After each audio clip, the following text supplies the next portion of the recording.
Hey everybody, Joseph Rothschild here, aka Mono Bluetron, back again with another episode of 10-Minute Testing. So today we're looking at an old archetype of spooky suckers who have been given new life by the player base's constant demand for Halloweenish monsters. But can these goth GFs compete in a world of astrograph magicians? Well, let's head into Deck Edit and find out.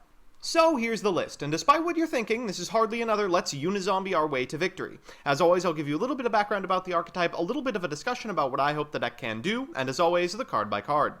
So firstly, for those of you that don't know, Vampire is an archetype that's always had one heckaroni of an identity crisis. Originally, the Vampire cards had a singular interesting theme. Under certain conditions, they could send a card from your opponent's deck to the graveyard. Unfortunately, they started gaining new effects as Konami realized allowing your opponents to bin a card in a game where your graveyard is essentially a second hand isn't a compelling reason to play something.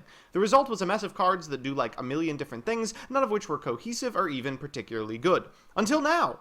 Okay, well actually the effects aren't particularly cohesive, but they're at least good. With the new support, there's now enough vampires that reborn a vampire from graveyard that we can play a pretty excellent link spam deck with rank 5 and rank 6 Xyz options. Alongside the new powerful reborning tools like Scarglet, the deck also has fantastic tutoring mechanisms in Vampire Brood and Vampire Familiar. It also solves the issue of half of the vampires being level 5 and half of the vampires being level 6 with this link monster, Vampire Sucker. Good openings will allow us to spam out enough vampires to add a couple of Mizuki to our graveyard with Summon Sorceress, then link summon a Saruya, special summon a Scarglet, and end on the unbelievably powerful new monster Sheridan on your second turn or Dragulus on your first. So with that, let's get into the card by card. First is Vampire Scarglet, who when normal or special summoned allows you to pay 1,000 life points, then special summon a vampire from the graveyard. He can also steal any monsters he destroys by battle. How's that for vampiric? Vampire Duke is the slightly less powerful version of Scarglet, triggering a special summon when he's normaled, and selectively milling your opponent when he's special summoned. After that are the Tutorers, Vampire Brood, who, if he's special summoned, can add a vampire spell and trap to your hand and can special summon itself by discarding a vampire. Vampire Familiar can summon itself in the same way, but adds a monster to your hand instead. Vampire Fraulein is bad, but I'm playing it so you don't tear me a new one in the comments. She can special herself when a monster attacks and allows you to pay life points to use the Raw effect on your zombies. Finally, one Vampire Grace, since you only need one, who can special summon herself from the graveyard when a zombie summons a zombie. For zombie guys, we've got 2 Gozuki, really important since you can mill the tutors, 3 Mezuki, 3 Solitaire, 2 uni-zombie, and 3 Ash Blossom. What? She's a zombie. For spells and traps, Vampire Territory lets you normal summon a vamp 1 extra time and gives your vamps lifelink.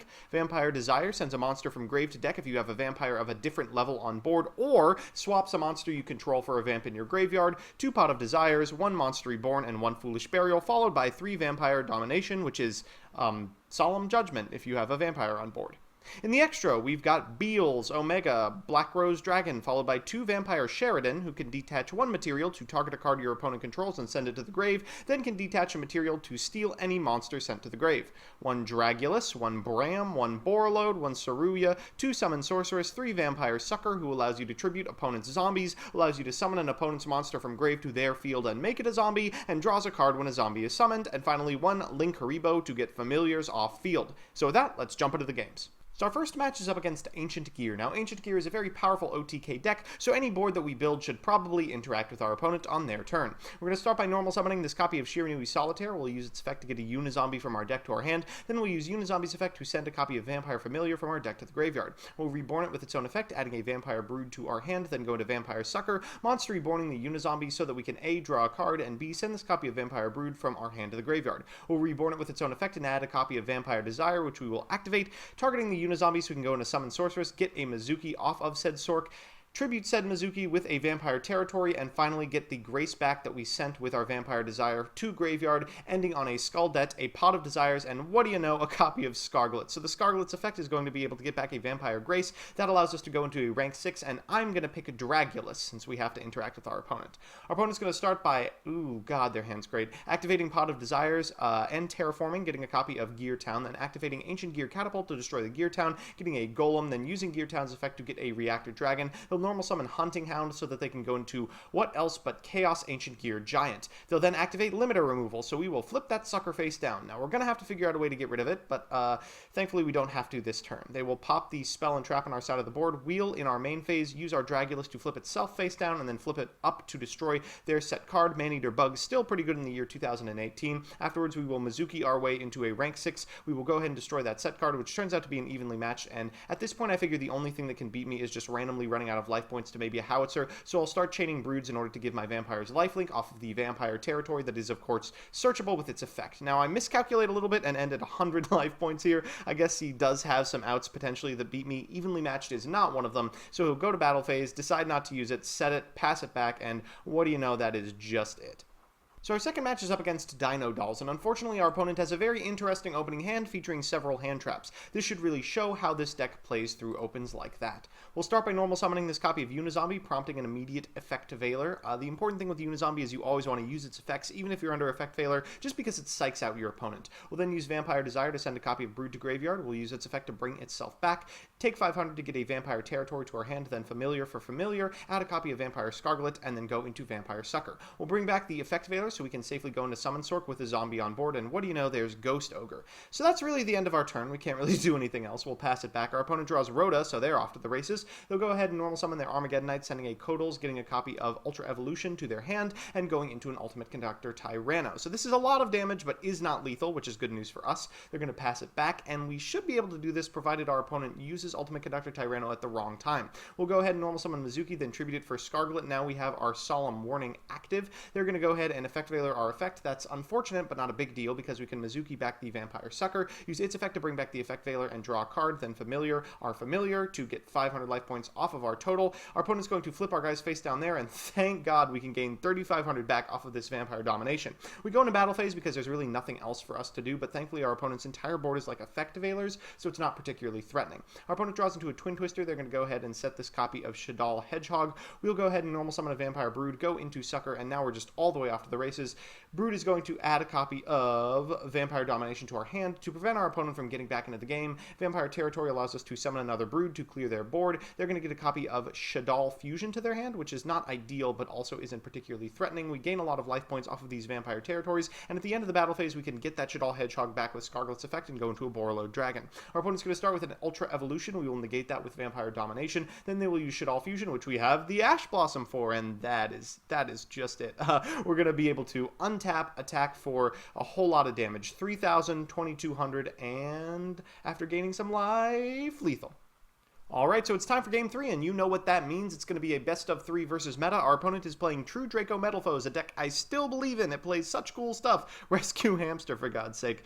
We've opened okay, but unfortunately our opponent's going first, so they will get all the setup in the world because we do not have Ash Blossom. They'll go ahead and Terraforming for a Dragonic Diagram, set scale, Silvered and Volflame, destroy the Silvered to get a combination to their side of the field, then use Rescue Hamster's effect to special summon 2 copies of Silvered and go into Electromite. They'll send an Astrograph to the top of their extra deck, destroy said Volflame so they can activate the effect of Astrograph, get themselves another Volflame, and now they're just off to the races. They'll diagram destroying this copy of Metal Foes combination so they can get another scale. They'll set a Gold Driver and a Volflame to Pendulum Summon a Silvered and a Volflame so they can go into Odd Eye's Absolute Dragon. Now they have enough stuff that they can destroy this set card with their copy of Dragonic Diagram using combinations effect again, then True Draco Heritage for a copy of Masterpiece. This Masterpiece is going to be pretty critical, but also is going to allow Odd Eye's Absolute Dragon to trigger its Grave effect and end on a Vortex. So things are not looking great. We draw on a Fraulein, which is awful. We'll use the effect of Vampire Territory now, normal summon Brood, then normal summon Duke. That unfortunately prompts the Vortex. Well, we knew something was going to happen. Afterwards, we'll use Brood's effect to get it back to our side of the board, get ourselves a Vampire Desire, but unfortunately that prompts the Masterpiece. So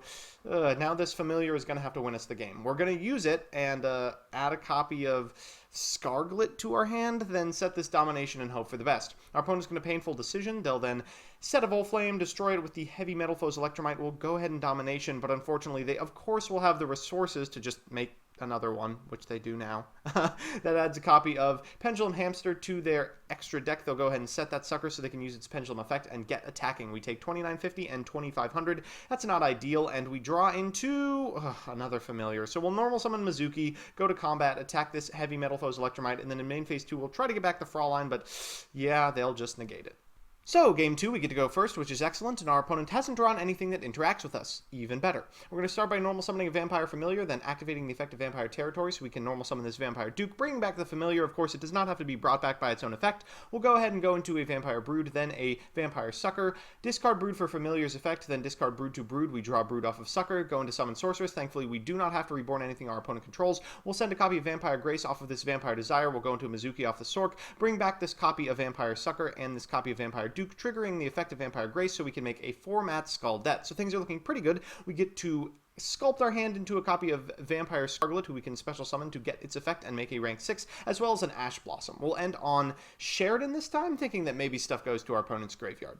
They're going to start by drawing into another scale. Not ideal. They'll set 2 gold drivers, set a copy of Metalfoes Combination in their Pendulum Zone, then go into a Mithrilium so they can return it to their hand. I think kind of flexing on us, proving that they've bricked. They'll go ahead and attack over our Skuldet, just trying to play things out, but we do have the materials to destroy them. We'll start by using Sheridan's effect. We can go ahead and get that Mithrilium back. Mithrilium's effect will trigger, getting a gold driver to their side of the field, but that's not a big deal. We'll use Brood's Graveyard effect to bring it back and get ourselves a copy of Vampire Domination. Then we will discard it for our familiar. That's going to get us a Vampire Duke. We'll go into a Sucker, normal summon Gozuki to get a Mezuki to grave, get a Borolo Dragon.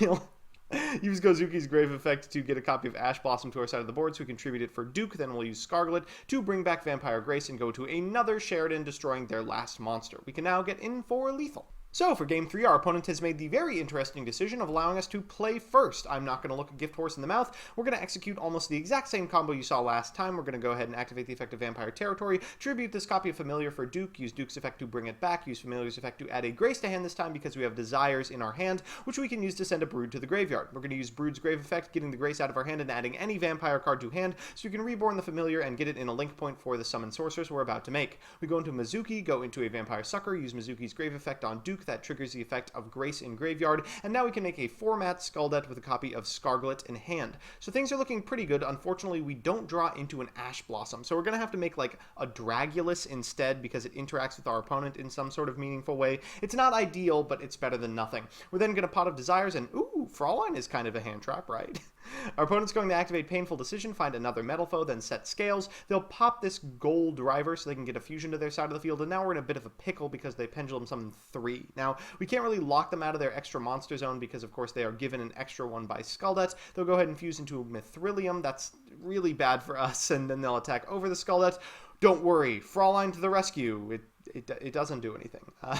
We do have some plays. I think I'm going to try to cut them off of their Pendulum Summons because getting over a 2900 attack monster is actually pretty difficult for this deck, especially because this uni-zombie is probably going to lock us out of any non-zombie attacks this turn. We're going to use its effect to get back Brood, and then, of course, we're going to send a Mezuki to graveyard. We're going to go ahead and link summon a Sucker, get back Scarglet, use Scarglet's effect, and draw a card off of said Sucker so we can make a rank 6. This should take care of the other Pendulum Zone. Afterwards, we will go ahead and use Vampire Territory to normal summon again. We'll get back a Duke and a Fraulein so we can go into a Borolo Dragon. That's going to allow us to attack over the Mithrilium by bringing it down to 2400 and gaining 200 life points. We can bring back the Mithrilium to our side of the board, but not before her effect triggers and gets our opponent the relevant pendulum necessary to make Heavy Metal Foes Electromite. So now they are off to the races with Electromite. They'll go ahead and use Combination.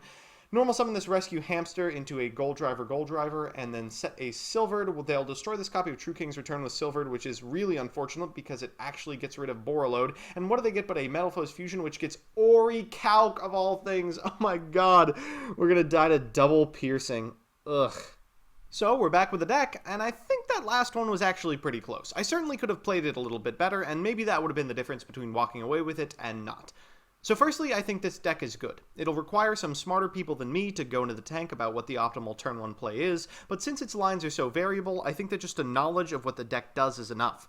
I certainly felt as if my ratios were off. It's possible that by tweaking the number of, like, domination we play or something like that, we could land on a much better 40 cards with maybe the option to do the old Zombie Omega line or something. It does have weaknesses. It bleeds through life points so fast that it might just die to Trickstar or lose to any direct attack whatsoever, but honestly, I think there is a lot for fans of cute gothic boys to be happy about. So that's that. Happy I got through this whole episode without using the phrase memed into existence. If you want to see me play the decks I make on this show on stream, I'm on twitch.tv every Tuesday and Thursday from 10 to midnight Eastern Standard Time, links in the description. And if you have an idea for a certain deck or archetype you want to see me play on a future episode of this show, let me know in the comment section and I'll do my best to accommodate you. Otherwise, I'll see you Monday.